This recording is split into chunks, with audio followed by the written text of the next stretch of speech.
All right. I just wanted to ask you the question, sir, is how did you become homeless? 7.5 years in the army, and I came out of the army, no help at all, and I ended up on the streets. Can you take us through that a little bit, man? So you joined the army? Can you tell us like at what age you joined the army and I joined the army at 19-year-old. Came out when I was 20, said just on my 20, before my 28th birthday. Wow, man. How old are you now? 53. 53. Wow, man. You look good, man. So how long have you been like homeless for now on the streets? 2.5 years. 2.5 years. 2.5 years on the streets. Yeah. Okay, man. So let me ask you a couple questions to that, man. So I've interviewed. So obviously, like, I've interviewed quite a few homeless people, and there has been a couple of them that have been like former veterans and stuff like this. Why do you think that is? Like, why is there no like support like that's given to veterans after like in terms of like mental health and stuff like that? Because obviously, I know that sometimes what you guys see can lead to PTSD and so on and so forth. Yeah, like, is there no like support that they give you guys? No. Like, why is it so common that homeless people, like people that are like from like veterans, they end up homeless? Why is that like a case? Well, to be honest with you,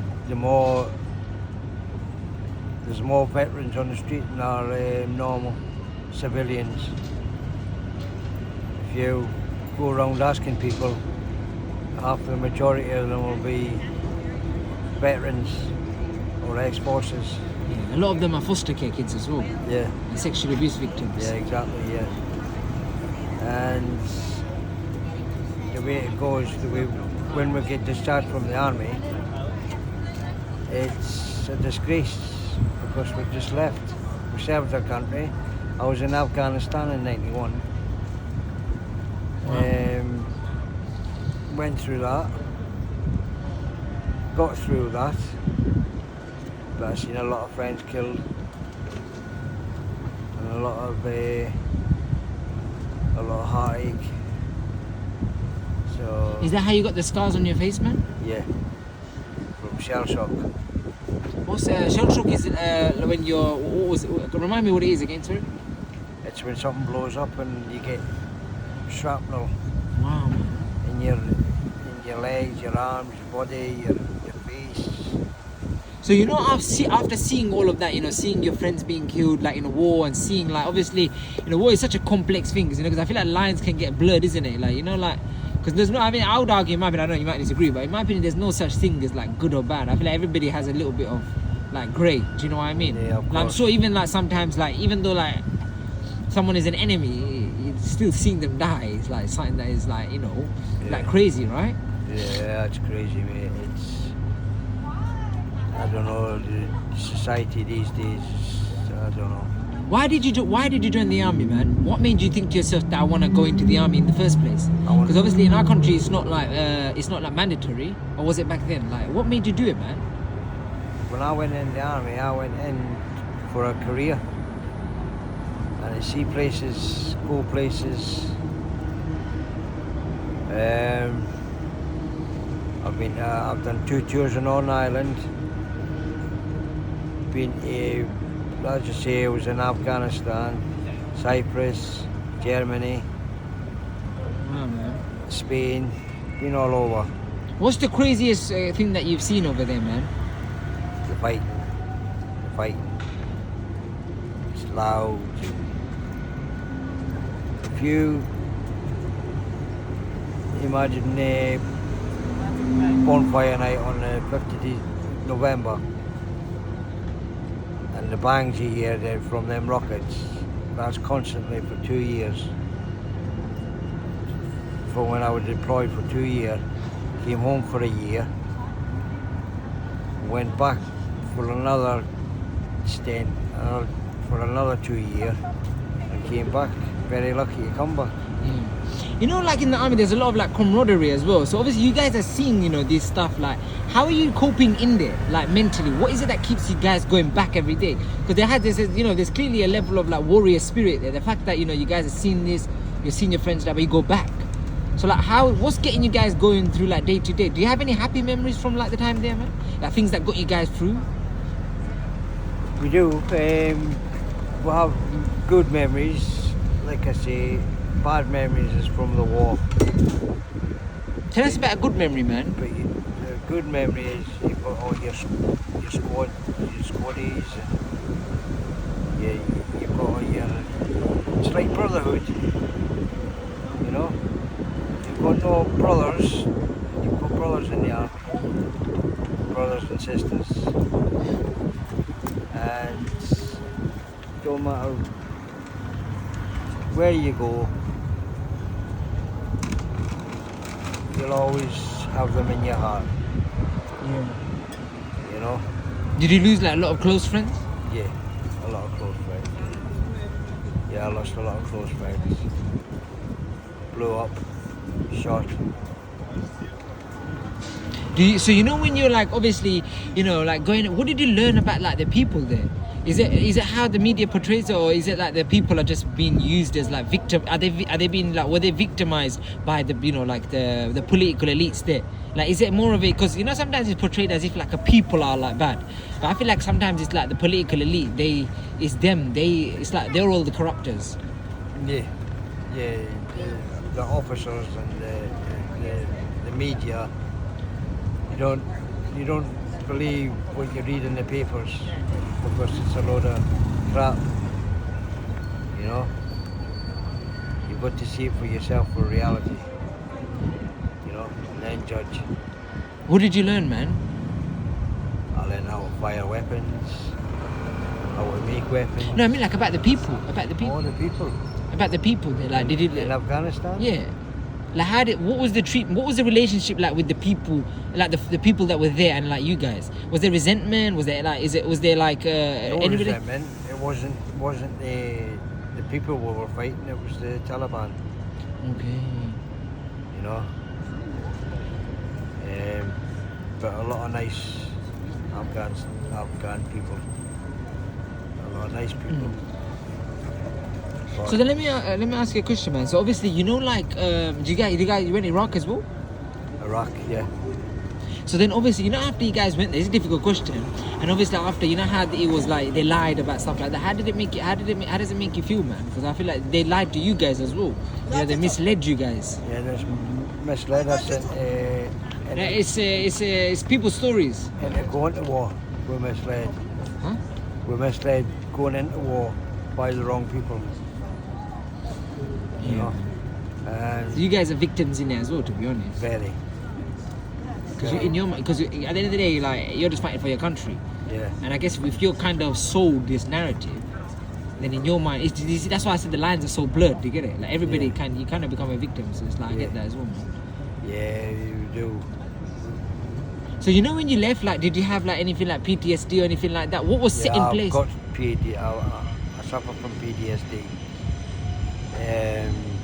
So what is it like? How does that affect a person in their life? And like, how are you coping with that on the streets? Flashbacks. On the night time, you can waking up through the night sweating and bad dreams. Things go bang in the night and jump, makes you jump. Yeah, man. It's a hard cycle. Yeah, man. Because I don't know how it feels, but I can imagine. I don't want to compare this, but I don't know. This sounds. Let me give you an example. I do meditation, right? And I think there's this weird thing that I've recently been doing in meditation. Like, if I get to stage 2 of the meditation, it's like I feel like I'm floating. Even though I'm on the ground and I know I'm on the ground, I feel like I'm falling and I have to hold the ground, and I don't feel safe. Yeah. And I think that could be maybe that could be a childhood trauma based on, because I was like abused when I was 7 years old. Yeah. And I think, could it be related to that? Could it not? But it's weird. It always happens. Like, I'm meditating when I enter the stage 2 through breathing. So I can't imagine how you actually feel like that. Then how do you get through that then, like on the day-to-day being homeless, man? Just take each day as it comes, mate. I take it day by day. So the government never put nothing in place. Like, didn't they give you guys, like, how like when people leave prison they give them like £200 or something? Didn't like when you leave the army they don't give you like some sort of, I don't know, like bursary? No. And they don't. No war pension.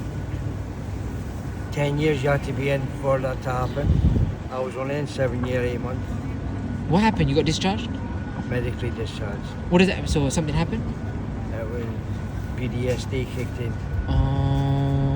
Medically discharged. And then from there you just ended up homeless straight away? And I ended up lived with my parents for a couple of years when I came out of the army. They passed away. Within the 2 years I was home with them, and from there I lived with my brother in Newcastle for a couple of years, and then from there he moved away, got married and that. He moved away down Colchester.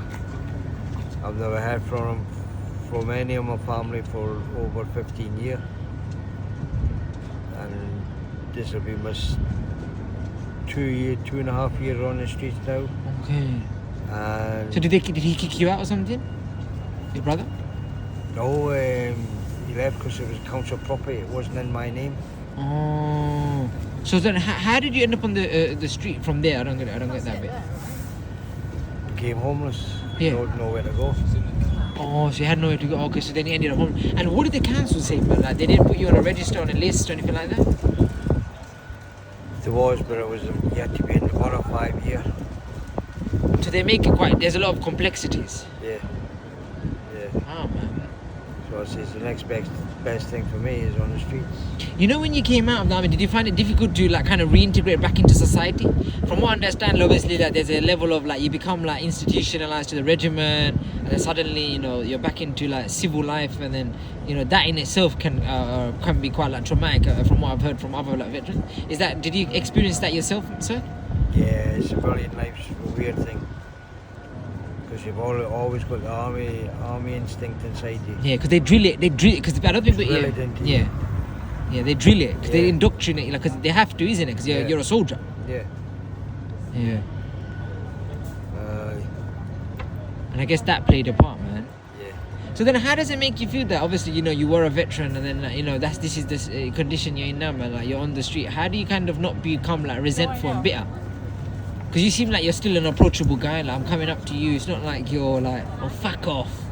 Do you know what I mean? Like, and I would understand that. If someone became like, people can become bitter based on that. I mean, I wouldn't blame you, man. Like, that's a sad thing. You fought for this country. Like, whether people agree with wars or not, at the end of the day, you're one of their soldiers. You went out there, you fought for their country. It's not right that they leave you out here. No, so a lot of people could become bitter. Like, what is it that? Why do you think you're still like a nice guy, man? Like, you're an approachable guy? I've always been a nice guy. But what keeps you like this, man? Like, in this high spirit, positive energy? Like I say, I take each day as it comes. Whatever comes my way, comes my way. If it doesn't, it doesn't. Just gotta get on with it. Do you feel like there's a part of like? Do you feel like it's all part of like the government agenda kind of thing, where they kind of use like soldiers as political tools and they just throw them away? Yeah, I think so. I think you go in, serve your country, you join up, serve your country, do what's to be done, come out, even if you're medically discharged, and you forgot about it. So then, like, what do you think they could do, man? Like, what do you think needs to change? Like, is there something that they could do to change? Like, some sort of system they can have in place? Like, what do you think? I think they should build places for ex-veterans. Give them some sort of priority list or something like that. Yeah. Give them priority. And Can I ask you a question? Do you take any like substances or anything like that? No. Alcohol or anything like that? No. No alcohol, nothing. Because a lot of homeless people, sometimes they get caught up in the cycle because of their own trauma, and then obviously one thing leads to another, and then addiction happens as well, which is not to blame as well. I know that can happen. It's a life cycle, isn't it? I think nobody would want to be on the street. I mean, I think being on the street, what keeps you off it then? Why do you think you're able to kind of stay away from it? Because you have to have a strong mindset to be like out here, man. And I know that a lot of the homeless locals. I know that some of them do it because like, who wants to sleep on the street? Do you know what I mean? Like, let's be real, especially in winter. Yeah, winter's terrible. So I know that the hard drugs make you forget who you are. Sometimes when these people want to forget who they are, man. Yeah. Everybody uses something to escape. I think people forget this. Some people use sex, some people use money. The only thing I use is a bit cannabis. Maybe I get my head down. Yeah, well, that's not the end of the world, man. I wish I had a joint now. What's the biggest thing you've learned from being out here on the streets, man? How do you keep yourself safe? How do you keep yourself safe out here? I just find somewhere where I sleep. It's like an old shack. It's like a shed. That's where I sleep. What did you learn though about people? Like, do you feel like are people nice to you, are good to you, or is it more people like? People's alright, aye. People's okay. But I don't get benefits. So I rely on some people. How old are you, man? 53. 53.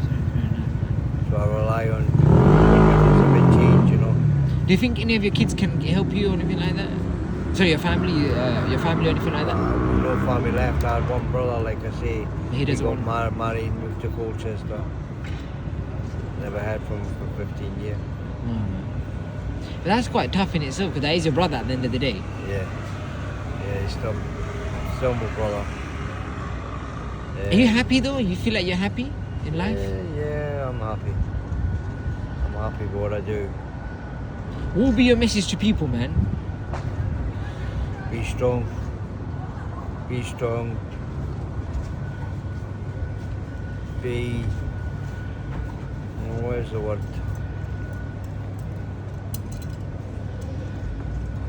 Be narrow-minded. Just take each day as it comes. That's what I advise people. 100%, man. And we'll leave it there, man.